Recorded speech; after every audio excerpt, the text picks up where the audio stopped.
काले बादल की कहानी। एक छोटे से गांव में, जहां हरे भरे खेत और सुंदर पहाड़ थे, एक किसान रहता था जिसका नाम रामू था। रामू का एक सपना था, अपने खेतों में इतनी फसल उगाना कि वह अपने परिवार का अच्छे से पालन पोषण कर सके। एक दिन गांव में काले बादल छा गए। सभी गांव वाले डर गए, क्योंकि उन्हें याद था कि पिछली बार ऐसे बादलों ने भारी बारिश की थी और उनकी फसलें बर्बाद कर दी थी। लेकिन रामू ने सोचा, अगर मैं सही तरीके से तैयार हूं, तो यह बारिश मेरी फसल के लिए वरदान बन सकती है। उसने अपने खेत में मेहनत करना शुरू किया। उसने मिट्टी को अच्छी तरह तैयार किया, बीज बोए और पानी की व्यवस्था की। उसकी पत्नी सीता हमेशा उसका साथ देती थी। वह भी रामू के साथ खेत में काम करती और उसे प्रोत्साहित करती।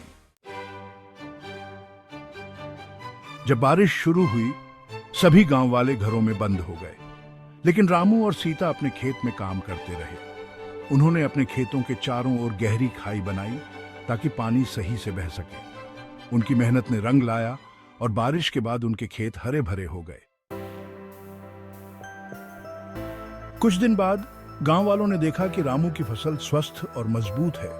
वे आश्चर्यचकित थे कि कैसे रामू ने इस खतरे को अवसर में बदल दिया। धीरे धीरे गांव वालों ने रामू से सीखा कि सही तैयारी और मेहनत से किसी भी संकट का सामना किया जा सकता है। फसल कटने के बाद रामू ने अपनी उपज को गांव वालों के साथ बांटा। उसने सबको सिखाया कि डर के बजाय मेहनत और समझदारी से काम लेना जरूरी है। इस तरह रामू ने न केवल अपनी फसल उगाई, बल्कि पूरे गांव को एक नया रास्ता दिखाया। गांव वालों ने रामू को स्मार्ट किसान नाम से जाना, और तब से हर बार जब काले बादल आते, वे रामू की तरह तैयार होते थे, क्योंकि उन्होंने सीखा था कि हर संकट में एक अवसर छिपा होता है। और इस तरह रामू की कहानी गांव के हर दिल में बस गई, एक प्रेरणा बनकर।